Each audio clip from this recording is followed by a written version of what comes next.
Fit-tmiem din il-ġimgħa l-20 edizzjoni tal-Malta International Airshow. Sfortunatament din is-sena it-tim tant mistenni tar-Red Arrows li kellu jipparteċipa mhuwiex se jkun qed jieħu sehem wara li wieħed mill-ajruplani tiegħu żviluppalu sarat tekniċi u kellu jagħmel inżul ta' emerġenza f'Sardinja. Madankollu din is-sena ir-ritorn tal-linja nazzjonali tal-ajru l-airmalta bil-kuluri il-ġodda tagħha. Kienu l-4 ta' wara nofsinhar x'kien l-Ajruplan Airbus A320 bir-reġistrazzjoni 9HAEN wasal Malta. Bil-livery l-ġdida tiegħu, jiġifieri l-kulluri l-ġodda, l-Ajruplan kien milquh b'entużjażmu mill-mijiet ta' persuni li insertew attendew għall-ewwel jum tal-Malta International Airshow. Hekk kif l-Ajruplan tal-Airmalta niżel fuq ir-runway, dan ingħata merħba sabiħa mill-pumpiera tal-Protezzjoni Ċivili stazzjonati fl-ajruport. Id-disin tal-livery l-ġdida għandu fuqu il-kliem prominenti The Airline of the Maltese Islands.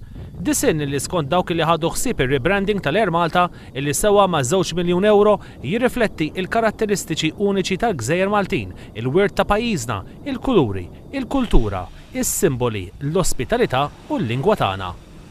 Intant, lil mill-wasta tal-Ajruplan tal-Airmalta fl-avveniment ta' din is-sena tal-Malta International Airshow qed jipparteċipaw 6 pajjiżi: Malta, ir-Renju Unit, l-Italja, il-Ġermanja, l-Istati Uniti u l-Qatar.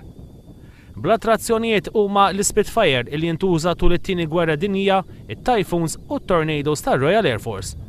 Attrazzjoni oħra huwa il-helikopter Libjan Chinook li qed jipparteċipa fl-ewwel airshow fid-dinja minn ilha ħielsa l-Libja. Huwa rari ħafna li dan il-helikopter joħroġ il barra mit-territorju Libjan. Qed tieħu sehem ukoll in-NATO bl-Ajruplan AWOC.